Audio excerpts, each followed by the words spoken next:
Well, I've been meaning to talk about this a lot more over the years, but it's gotten to the point now where a hardcore focus on trans rights in the UK is vital. Ever since I started doing progressive content, I've had requests from British trans viewers to make videos on a variety of different figures and pundits, from J.K. Rowling, the most famous, to people like, what was her name? Posey something? Her name was Posey, like, it was Posey something, and she was this big TERF lady. She got souped once. It was really funny. I was requested a lot to cover her, and Posey Parker, thank you. The TERF and just general transphobe movement is unique in the UK in the way that it is branded and its aesthetics. It's very TERF coded, and most of its loudest activists are older, wealthy, birds, and they are very different in their rhetoric than what I'm used to. It's a lot of like identity politics around them being women and feeling unsafe around trans women. And they've used this sympathy baiting, the idea that they as women feel unsafe around trans people, and they've really leaned into this victim complex. We're so scared and we just want to be safe. We think women's spaces should be for women. And if you don't agree, then you don't care about the safety and comfort of women. And they do that whole game, right? And they make it a case of like, you are a misogynist if you are pro-trans. They falsify the premise. And so with that in mind, the UK has seen a massive, following that, legislature change against trans people all across the board. Trans people basically just got legally erased from law recently. Like the country decided there is only men and women, and you are what you are born as or assigned at birth as, right? The best call her Kelly J. Keane. Yeah, isn't that like her real name or something? I don't know. I guess it's like a meme that people have for her. I don't even know. I've heard her go by both those names. It's weird. Regardless, though,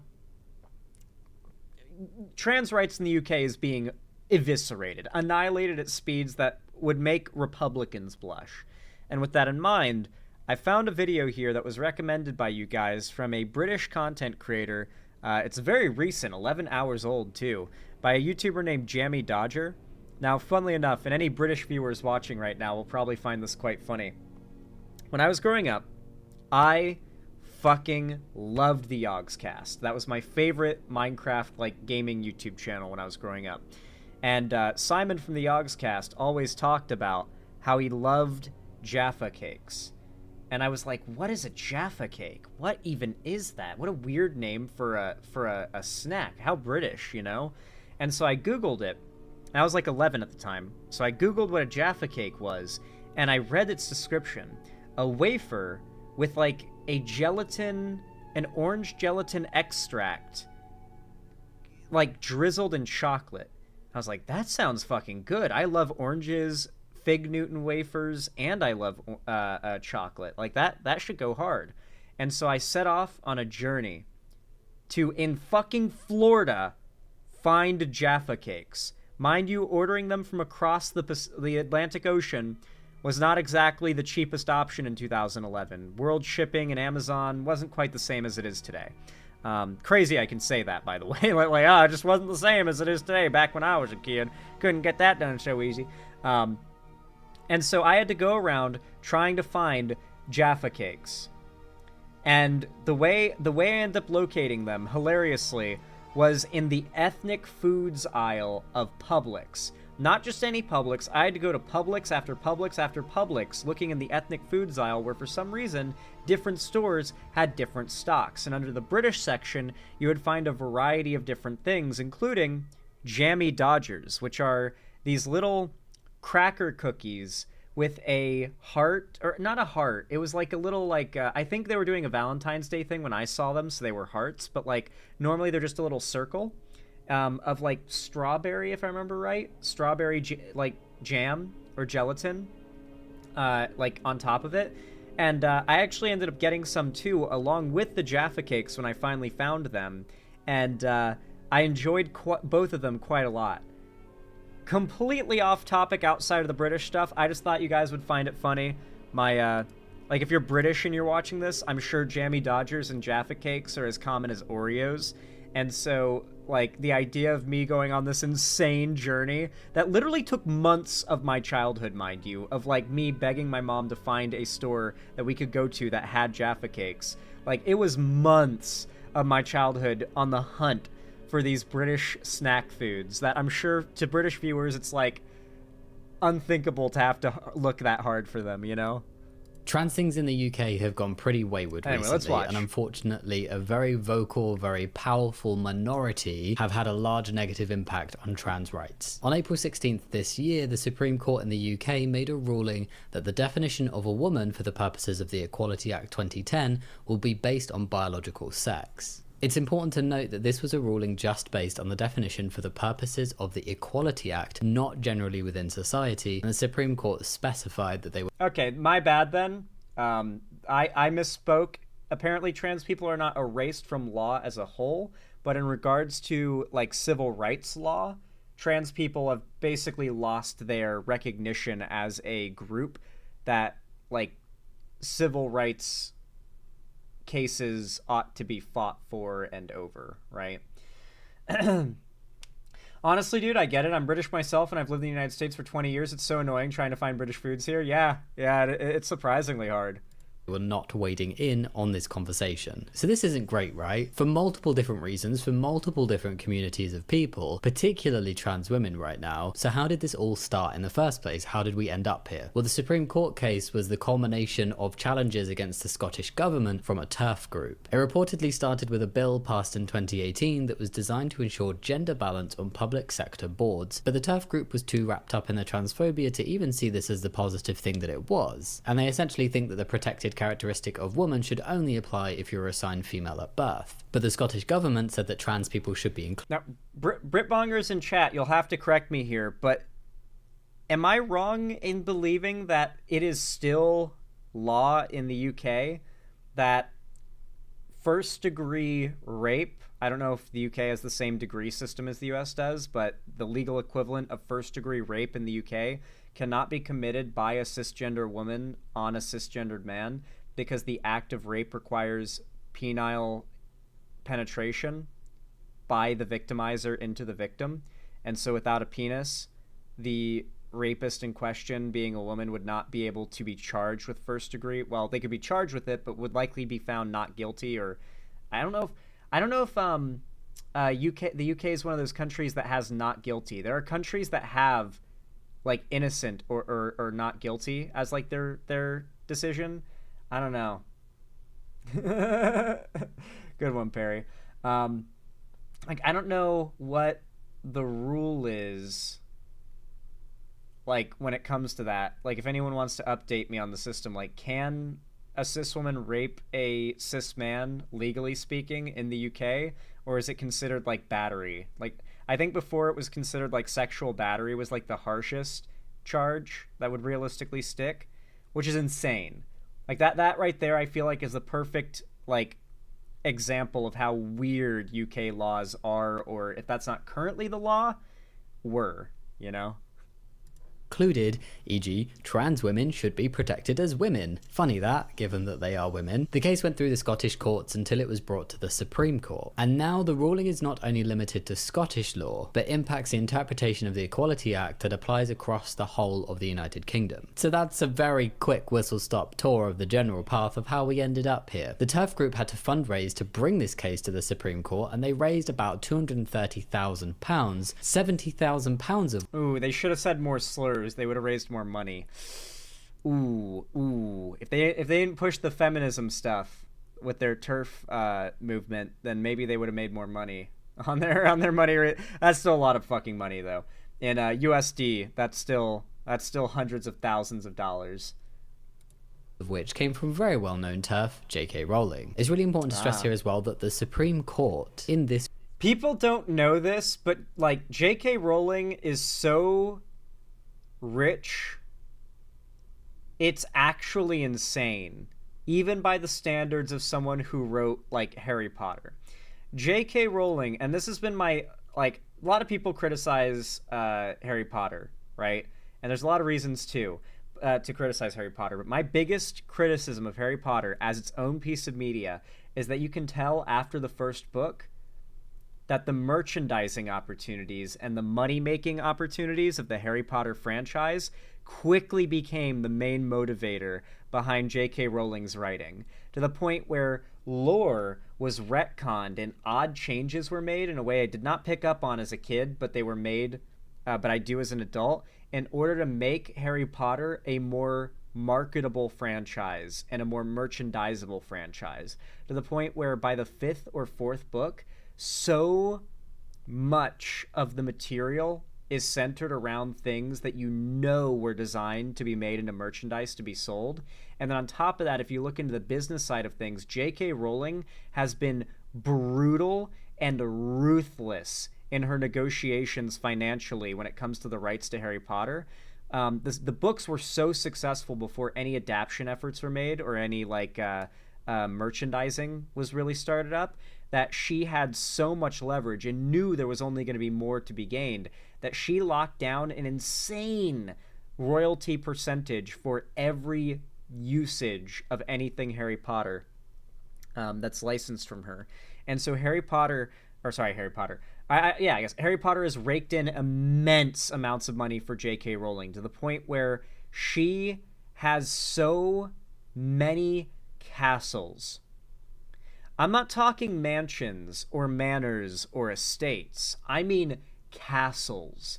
She owns several castles.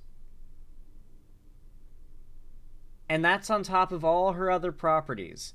She is a level of fucking rich that is unbelievable even for what she's done. And that's been my biggest criticism of Harry Potter, is how quickly obvious it becomes, if you can recognize it, that she wrote around the merchandising a lot, right? Like anytime she could introduce a new small handheld MacGuffin, anything from a wand to a time turner to a Horcrux to anything that could be easily sold, if it can be merchandised as centered around one of the four houses, if it can be made to look super cool and desirable in the books and movies and then sold, it's yeah, sorry, a little off topic, but I just thought I'd give you guys a little background on how much wealth and power J.K. Rowling has and how ruthless she was to achieve it. This ruling refused to hear from any trans people. How could you make such a massive ruling that will have such a huge impact on a specific group within society without hearing from that specific group? It makes no sense, and it just reeks of hypocrisy. Yeah, is she a billionaire? 820 million pounds? Yeah, almost a billionaire. Like, she's literally almost a billionaire, J.K. Rowling. That is insane for an author. To be a billionaire as an author is insane. Like, you might as well categorize her as a billionaire with how close she is in her net worth. So yeah. And being blinded by bigotry. After the ruling, TERFs could be seen celebrating with what appears to be champagne outside the Supreme Court, as if their favourite sports team had just won their match. Very bizarre. And J.K. Rowling tweeted multiple things, and one that has become particularly notorious is a photo of her on her super yacht smoking a cigar with a glass of, again, what seems to be alcohol, commenting, I love how she's smoking the most when you imagine a cigar, maybe this is a British cigar or something, but when you imagine a cigar, you imagine one of those thick giant chodes.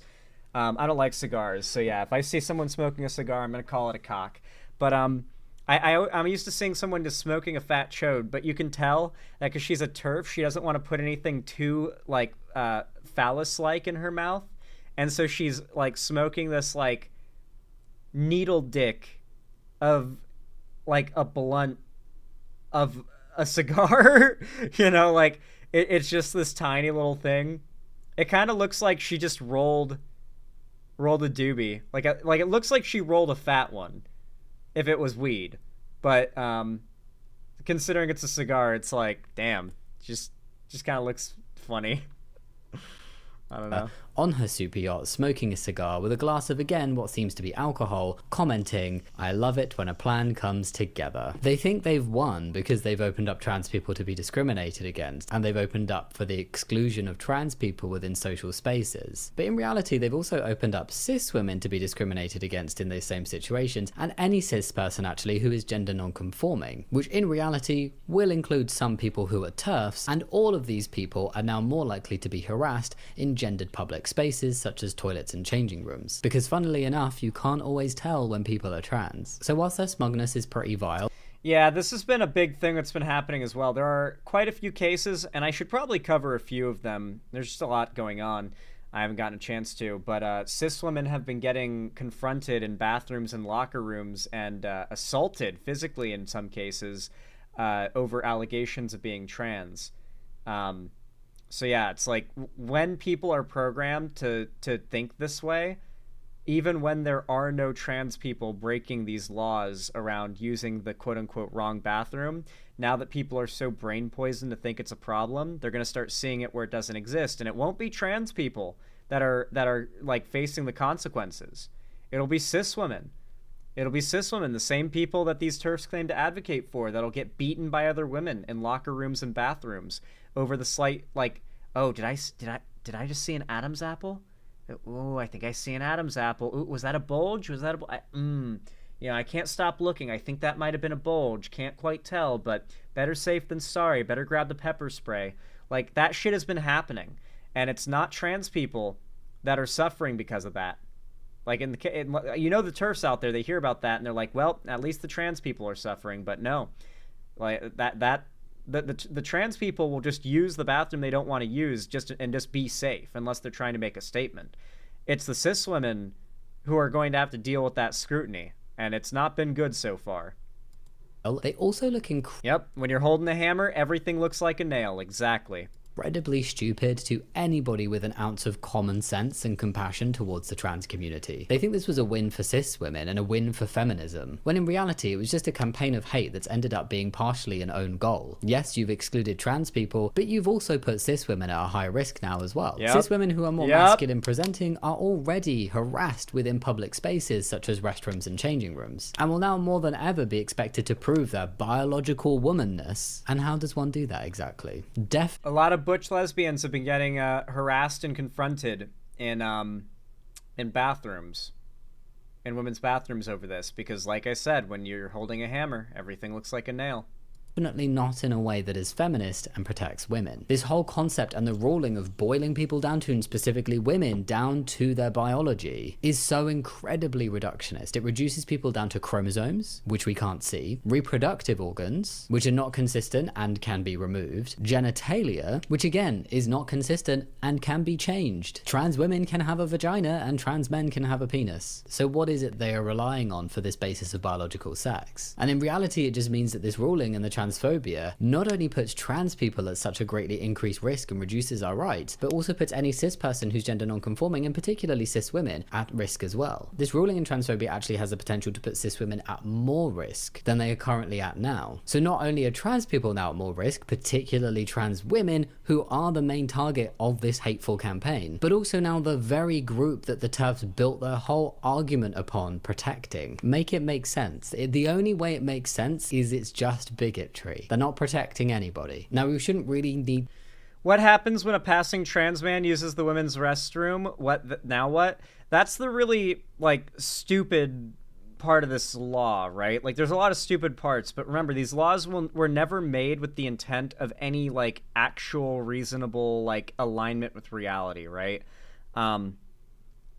These people are delusional and hate-fueled, and all they want to do is hurt, and any justification they can use, they will bring up. So, like, even though a law like this effectively means that, like, extremely hyper-passing trans people are in this really weird spot where, like, okay, like, you have a beard and, like, muscles, and you're, like, you know, you're a man, right? Like, or you're a man, right? But you're trans. It's like, is it a good idea post this law being passed to go into a women's bathroom, even though that would be following the law? or because of how that would look, and you would look more like a criminal and likely have a problem with the law that would have to be cleared up if you don't break it, would you then have to break the law to look more innocent? Because if you go into the women's restroom as an extremely passing trans man, it's going to cause problems after a law like this gets passed. But at that point, like, the best way to stealth it and play it safe, so to say, like, be stealthy, is to go into the men's bathroom and just use the bathroom of your choice. Like, this basically is a law that makes it safer for trans people who pass, like, really well to use the bathroom of their choice, because it's really dangerous to use the bathroom of the one that you were assigned at birth after a certain point when a law like this exists. To be in a position or prove that cis people are now going to be harmed by transphobia. It should have always been enough that trans people. Also, another thing to note, women can also grow thick enough facial hair to look like stashes or beards. That is every woman post-menopause, pretty much, yeah. Once women hit menopause, their hormones get all out of whack, and many women will start growing a lot of hair once menopause starts. Particularly, they'll start to get a little bit of a mustache. It's kind of like fuzzy, peach fuzz type shit, but it's more than what is, like, typically expected. Might even see some around here as well. Women will complain about that post-menopause. It's a hormonal thing, and this is common in, like, every single cis woman almost. And so the idea that, like, you're post, like, your mid-40s maybe, and you're going through menopause, and you're, like, in the bathroom in a public place, and, like, a 22-year-old sees, like, you've got more hair than she does on her face, and she starts tweaking over it, like, that doesn't sound like a very fun experience, in my opinion. Are harmed by transphobia, but unfortunately this is the situation we're in right now, and being able to show people who were mildly TERFy or on the side of the TERFs that, hey, wait, actually they're telling you they're feminists and they're doing this to protect cis women, but literally what they are doing is nothing more than transphobia that will actually also harm cis women. That's just where we're at. So obviously I'm here recognizing that trans people are the most impacted, particularly trans women, particularly trans people who are early on in their transitions, but on top of that, this is really solid examples of how cis women are impacted by transphobia as well. For example, since the ruling, the Transport Police in the UK has now said that trans women will be strip searched by male officers. But how will they know who is a trans woman? This really just feels like it's giving people the freedom to say, hey, I think you're a trans woman, prove me wrong. Strip search them when they can't be proved wrong, and then even after they're strip searched, there's no way to prove whether...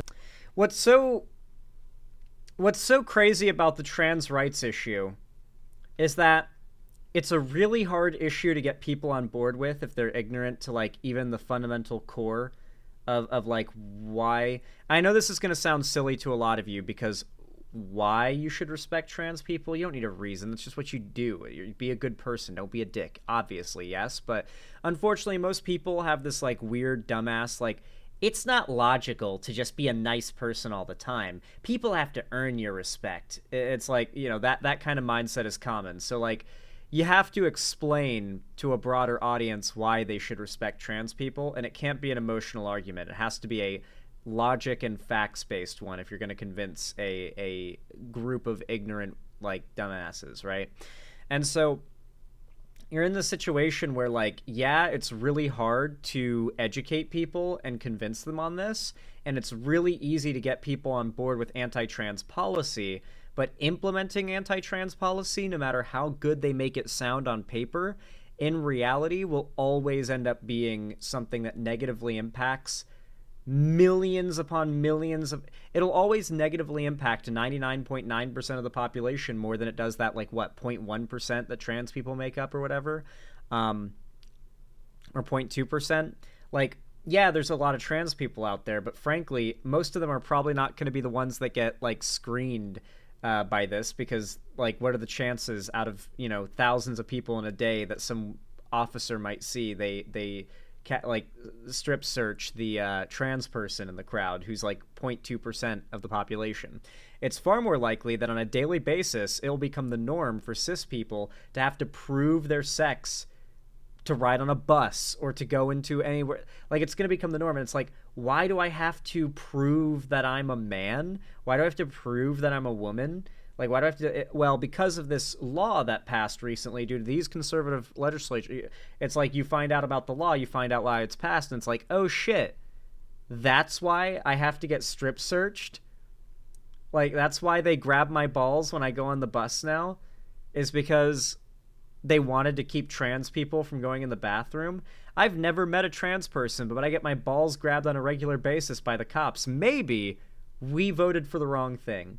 Like, eventually people will realize that any policy against trans people is just going to hurt them in the end, even if they're very hard to convince before all that happens because of the ignorance. So there is this sort of, like, downside upside, right? Where, yes, the downside is people are very prone to ignorantly side with transphobia. The upside is there is a natural karma that will come about in transphobic policy necessarily hurting cis people more than it does trans people. Unless it's hyper focused at issues unique to trans people. When you do shit like these bathroom policies and stuff, it just ends up hurting cis people more. And that's I think that's funny and good, frankly. Whether somebody is actually a cis woman or a trans woman, because as mentioned above, there are surgeries available to trans women. Trans people can also change all of their ID documentations like passports and birth certificates, so having an F on any documents is not going to prove to an officer or anybody else accusing somebody of being a trans woman that they're a cis woman. But again, this shouldn't need to be something that is... By the way, if you're ever gonna get like cavity searched or like felt up by a cop or something like that, my go-to that always gets that to stop is I say, careful, buddy. About 6 hours ago, I took like 4 Viagras, and you know how in those ads they say if the erection lasts for more than 3 hours to call your doctor? Well, it's been 6 hours, and I can't afford a doctor. So, just letting you know, yeah, it's not a weapon. Yeah, like once I say that, they always say, never mind, go on through. Use that, folks. Use that. All right? Just use that. Just tell them that. And frankly, I think they'll assume that is so I've never actually done this before, but I came up with that on the fly, and I feel like that would absolutely work. Only works for men, right? Yeah, I guess so. But, you know, just as a guy, that's going to be my go-to. It's going to be my go-to if a cop ever wants to search me. Now impacting cis women for it to be a problem. And then generally, how does putting rules in place that allows people to overly scrutinize any woman and any woman's femininity protect any woman? The answer is it doesn't. It just puts all women at greater risk. And the TERFs have made this a reality. The exact opposite of feminism. The exact opposite of the feminism they claim to be doing and having. We need a girl version of this? Okay, here's the girl version. You say, okay, by the way, quick heads up, I'm wearing one of those, like, carbon fiber, so it doesn't come up on the metal detector, but it is there, like chastity cages. So, like, be real careful with your fingers. You might lose one if you're not careful.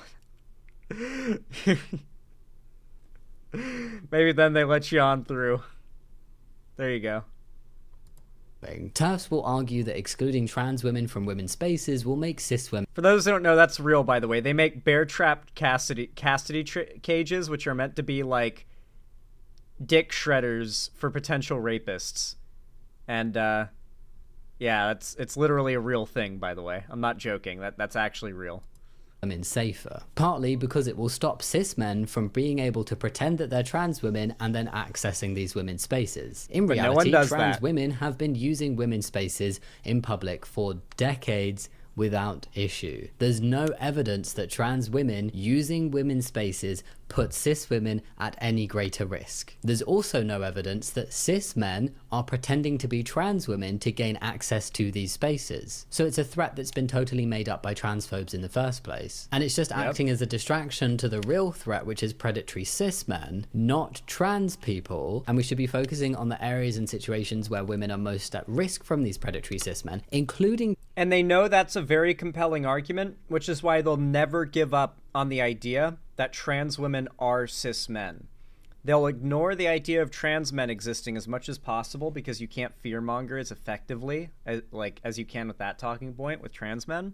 But when they have to acknowledge trans men's existence, they fall back on this like bogus theory that it's a social contagion. There is a real consensus of data that teenage girls are more susceptible than teenage boys to cultural, social, peer pressure trends. This is just not a biological fact. It is just a social fact. Like the data is pretty strong in this category. Though if there is anything newer that debunks this idea, I would love to see it because it would be a pretty handy thing to have. But the idea is that teenage girls are really susceptible to peer pressure when it comes to joining social cliques, trends, following popular things and whatnot. Much more so than young boys are. And so based on this premise, they argue that transness, due to the increase in the amount of people, especially young people who identify as trans year by year over the last decade, they use those two true pieces of data to concoct a narrative that being trans is a social trend that is spreading like a contagion, what they call a social contagion, among teenage girls who statistically are likely to join social trends more so than boys. And then they also point to what is also true data, that there is a higher statistical likelihood of an AFAB person coming out as trans in youth than of an AMAB person coming out as trans in youth. And so they tie these true pieces of data together to form a false narrative where correlation supposedly equals causation in their view, because they've never heard that that's not how you should evaluate data. Well, they know. They know. Let's be real. I'm not going to pretend like they're stupid. They know. But, like, they will use this to argue that trans men are just that social contagion borne out. That it is just teen girls wanting to be cool and popular and to fit in, and that statistically being trans, especially among, like, AFAB, is more popular, like, year by year. They are trying to use these things as evidence that it's just young girls being victimized by the trans agenda, and so they bring it back around into the protecting girls thing. And so trans men are victims, trans women are victimizers, but they don't like to talk about the victims among the trans community that they're trying to demonize and make look evil, so they try to just focus on the trans women that they can really easily fearmonger about to ignorant people. Trans women who are at a very great risk of violence, instead of saying that it's trans women that are the problem. They're just being used as a scapegoat and a distraction from the real issue. I don't understand how anybody can claim to be feminist and be transphobic. They do not go together. This whole attack was aimed towards trans women. A majority of the transphobia we see is aimed towards trans women, who are the most vulnerable group here. Those campaigning clearly forgot that trans men exist, because defining the term woman in the Equality Act under biological sex, they are inadvertently including trans men under the definition of women, and therefore offering the same protections to trans men that women get. I don't think TERFs even thought about this, and neither did a lot of people, as can be shown in this clip right here. Trans men then have to use women's toilets. That's going to make women less safe, because how are you going to stop a man, a normal man, going into a woman's toilets and saying, I'm a trans man? And so I think we have to look at... Wait, that's so fucking real. Oh my god, wait. Can we literally just turn this on them now? What stops a man from going into a woman's toilet and saying, sorry, I'm just a really passing trans man. What can I say? I'm supposed to go here. This is where I'm meant to go. The law says so. Law says I have to go to this bathroom. Oh my god. Holy shit! She's a genius! She Uno reverse carded! I didn't realize we could Uno reverse card on this talking point. Shit! Wait, that goes so hard, because that's real. No, that's the law protecting the ability to do that in a way that is way more easy to see than in the case of, like, the idea that a man might transition into a woman to do that. A man can just walk into a woman's restroom and claim to be a trans man and do victimization. That's way more likely than the latter. Holy fuck, bro. That's I that's don't- what I don't- that's Someone tweet that at Rowling. Don't tweet that at Rowling. She will either ignore it or just send her following to harass you. follow that logic. why don't Because you? the point is that we're saying that people who are biologically men shouldn't be using women's toilets. That's the point of this ruling, among other things. But a trans man is biologically a woman, woman and so someone who's transitioned from being a woman to a man is. and so they would then have to use women's toilets.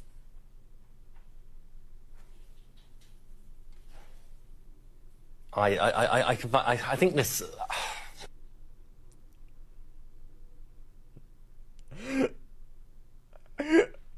Oh my god, man.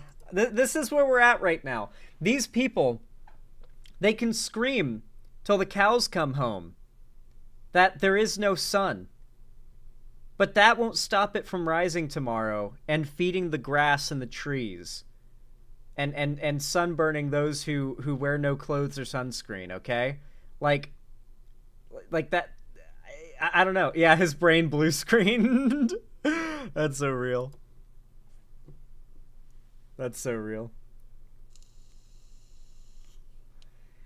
You can see the By brain defining worm. access to gendered spaces based on biological Sticking out of birth his ear. sex, you are pushing trans men into women's spaces. Question: do you think it's easier By the way, insane that a talking point about the right used to be they have brain worms back in like 2019 when I started doing progressive content, and now one of the biggest members of the Trump administration has a brain worm, an actual honest to god medically verified brain worm.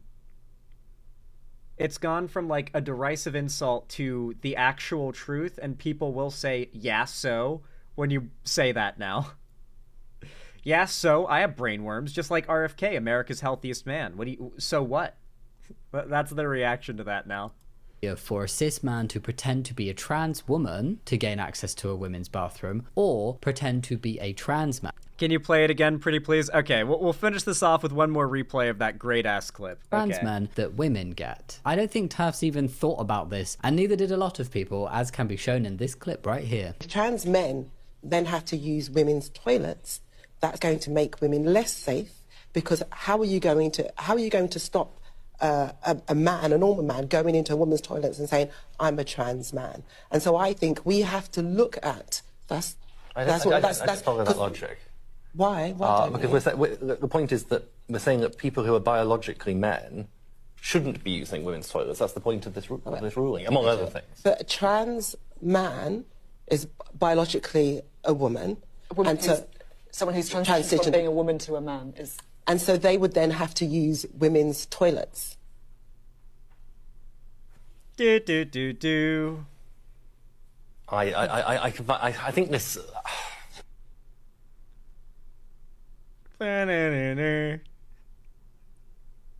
Fucking Windows crash noise.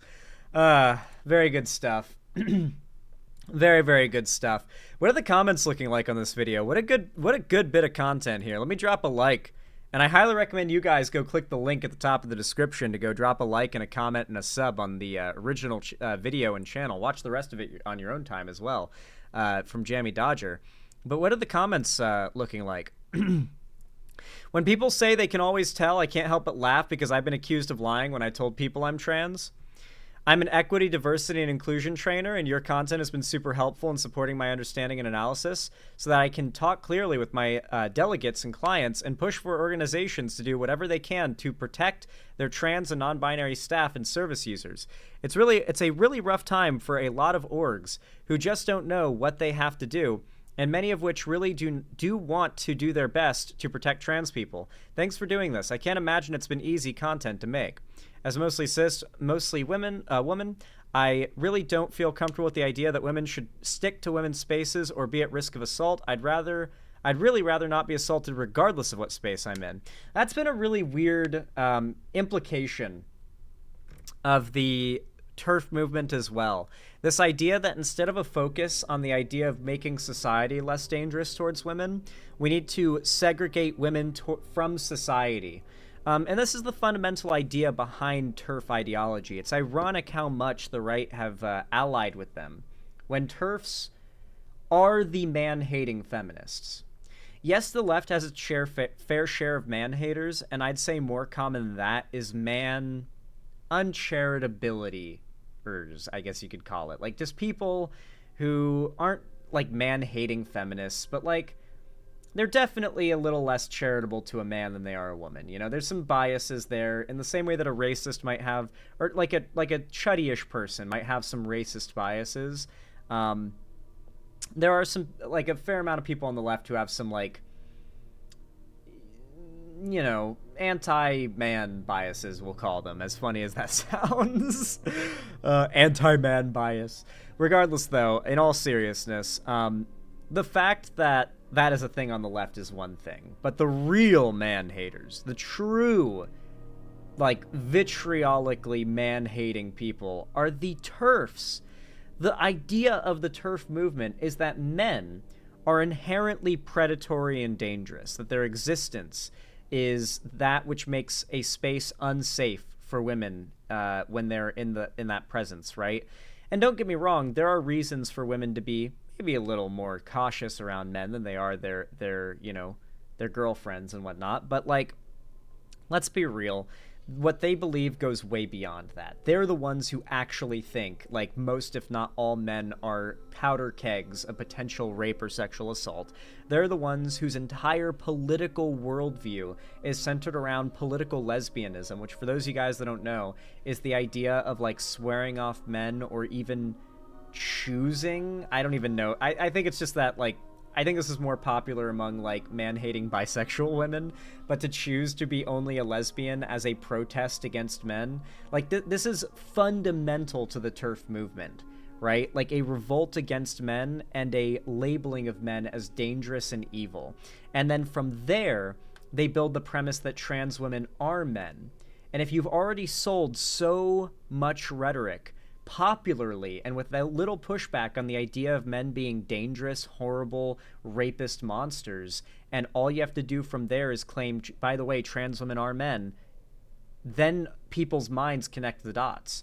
Trans women, they're men who are dressing as women, and they're going into women's spaces, but they're really men who we all know are all predatory rapists? That's how you get to the TERF position.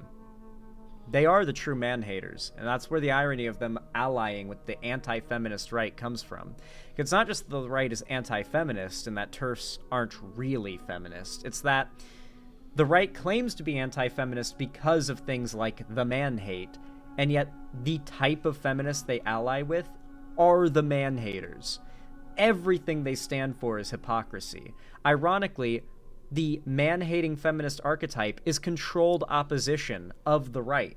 They've made up that enemy for the right to fight. And, like, many of those that are that enemy are also on the right.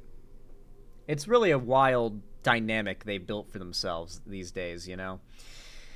Anyway. With all that said, if you watched this far into the video and you want to let me know that you got this far and that you support my content and you like what I make, then consider commenting down below. But not just anything. If you want something funny to comment, you should comment "Soup the TERFs." Trust me, if you don't know what souping is, it makes sense. There was this big trend where people were throwing cans of like, tomato soup, I think it was, on random TERFs at events and stuff, and it was very funny. They were getting souped. It was like when fascist journalists and activists were getting milkshaked back in 2019. Very funny stuff. So yeah, soup the TERF. Comment that down below.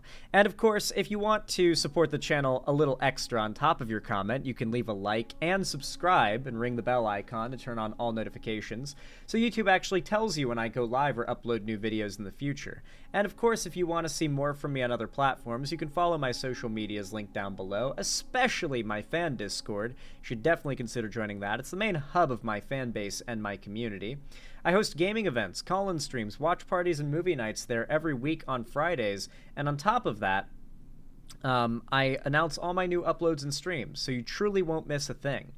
And finally, if you want to support me directly, financially, you can afford it, and you want to help me keep the lights and a lights on and a roof above my head here at the Xander Hall studio, then please consider donating, subscribing, or gifting a sub to someone else on my website, xanderhall.com/live, or support me financially through YouTube, Twitch, Streamlabs, Stream Elements, Patreon, or maybe buy some custom Xander Hall merch through the Streamlabs link down below in the description.